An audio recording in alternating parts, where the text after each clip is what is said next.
Hello, in this lesson we'll provide a brief overview of the notion of communicative competence and the models that have been developed in order to describe it.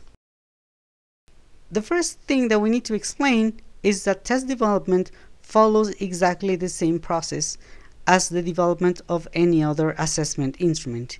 In other words, first of all, we need to define the characteristics that we're going to measure.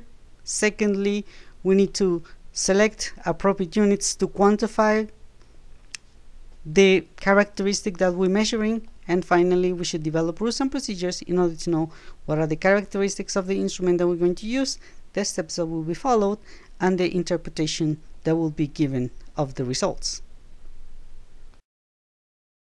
So then, the first step in test development is the definition of language proficiency, which must be described in operational terms. We need to explain then, first of all, what language is, so that later we can decide how we are going to measure it. Let's take a quick overview of the main models of communicative competence or linguistic competence that have been developed in history.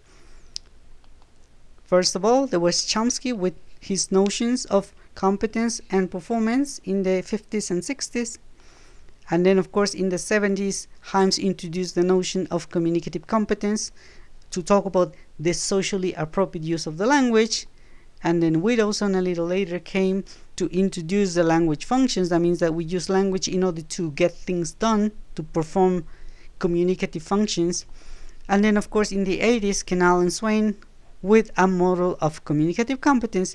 And finally, in the year 2003, and then 2009 and 2018, we had the development of the Common European Framework of Reference, which is the tool that is used today in order to define and to describe different levels of language proficiency. Let's begin with Chomsky's theory.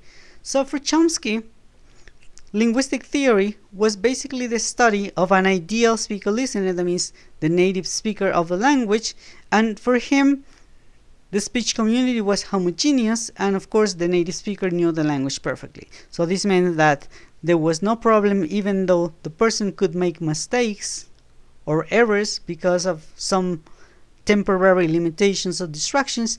But the most important thing is that the person had perfect knowledge of the grammar, and he or she applied this knowledge in order to perform, in other words, to speak.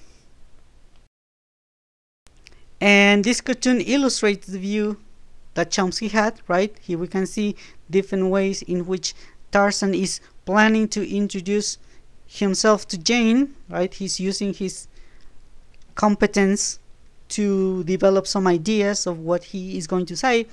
But then when it comes to performance, he basically fails because he cannot perform at the level that his competence is inside his brain. Of course, there are many limitations to this kind of model, and we're going to talk about them in the next slides.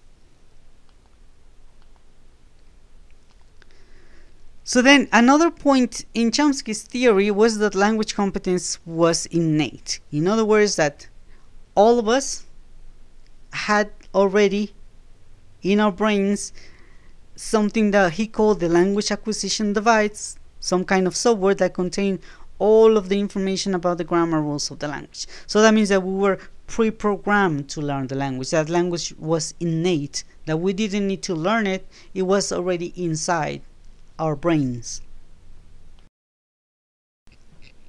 So the basis of language theory that Chomsky had was about a generative transformational model. He thought that with a limited number of linguistic elements such as words, verbs, nouns, and so on, and a finite number of rules, the speakers can create an infinite number of sentences. That means that if we have some words and we have the rules for combining those words, we can create an unlimited number of sentences in order to communicate. So for him, language was grammar, and grammar was enough in order to create meaning. Now, of course, Chomsky's theory had a lot of limitations because language is not innate, because we don't have perfect knowledge of the grammar, and because not everything is about creating sentences. And so Haim developed another theory that included the social component of language. That means that we live in a social community and we need to think about the socio-cultural features that the language needs to deal with. Given that we do not all speak the same kind of language, the speech community is actually heterogeneous. That means that people talk in different ways, and therefore we needed to find an appropriate way to communicate with other people. Not just producing sentences, but adapting our language in order to communicate with others.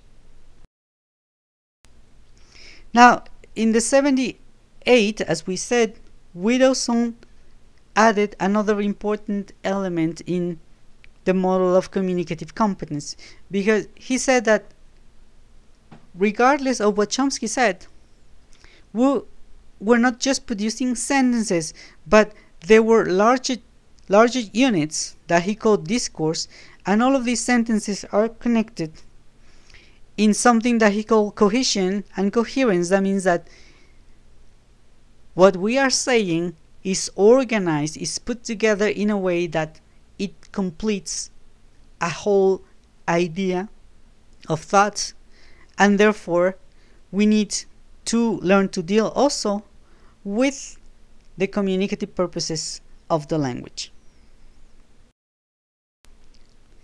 Then in the 80s, Canal and Swain put together all of the elements of the previous authors in order to come up with a model of communicative competence that included, of course, grammatical competence, sociolinguistic competence, discourse competence, and they added strategic competence because they thought also that we use the language in a very strategic way. That means that we need to adapt, we need to change, we need to find solutions to communication problems, and therefore there was an aspect of the language that had to be dealt with in the form of communication strategies.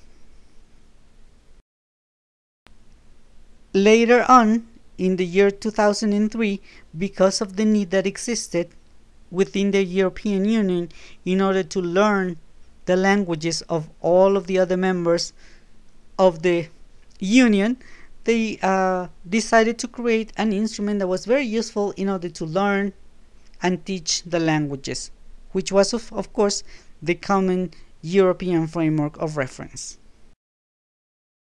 Now, the purpose of the framework was basically to provide a basis for the description of proficiency and the different levels of proficiency, and that's what we still use today. That means that we describe levels in terms of the framework, and we have the A1 level, A2, B1, B2, and so on.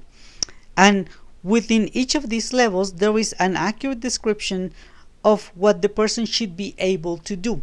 And of course, another important notion within the framework is that of competence. Now, competence was defined in a way in which it includes 4 different aspects. First of all, to be competent, first of all, we need knowledge. We need some information. Secondly, we need to be able to use that information in order to carry out some specific purposes. That means that we need abilities, skills, savoir-faire.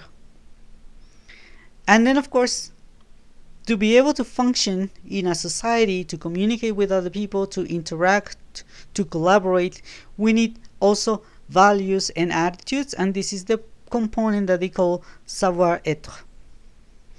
Now, last but not least, of course, to be competent in language, we also need to develop some strategies for keeping on learning the language. That means that we need to be able to continuously learn new words, to adapt to new situations, so that learning becomes a never-ending process.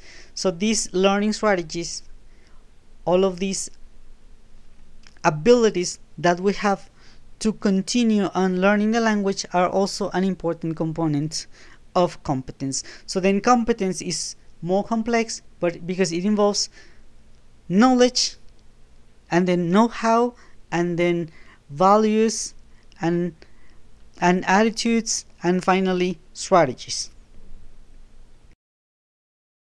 So finally, what the framework did was to summarize, analyze, and synthesize decades and decades of previous research on the field of language teaching and applied linguistics.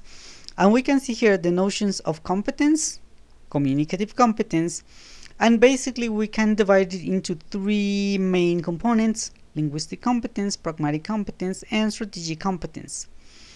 And we can see that each of these major competences can be further divided into more specific competences. For example, within linguistic competence, we have phonological, lexical, and grammatical competence. Within pragmatic competence, we have functional competence, discourse competence, sociolinguistic competence, and intercultural competence. And finally, within strategic competence, we can deal with communication strategies and learning strategies. We can see also that these other competences can be further described into things that we can analyze. That means into things that we can teach, that we can test. And basically, for example, we can see that within phonological competence, we can teach and then we can test the different elements of phonology, such as the sounds, the vowel sounds, the consonant sounds, the allophones. But we can also teach and test the suprasegmental aspects of pronunciation, such as fluency, that includes stress, rhythm, intonation, and so on. So then we have all of the elements here that will be further divided and further specified, because, for example, in lexical competence, we'll need to specify exactly what kind of words are included in each level, how many words, what kinds of words, and so on. But this, if you can see, it's a very complete model of communicative competence that shows you how complex it is to learn languages, and then of course how difficult it is later to try to assess the level of proficiency that a person has. So this was a brief overview of all of the different models of communicative competence or proficiency that have been developed and are used in language testing. In subsequent lessons, we're going to be exploring the different components of communicative competence in more detail. Thanks a lot for your attention, and I'll be seeing you next time.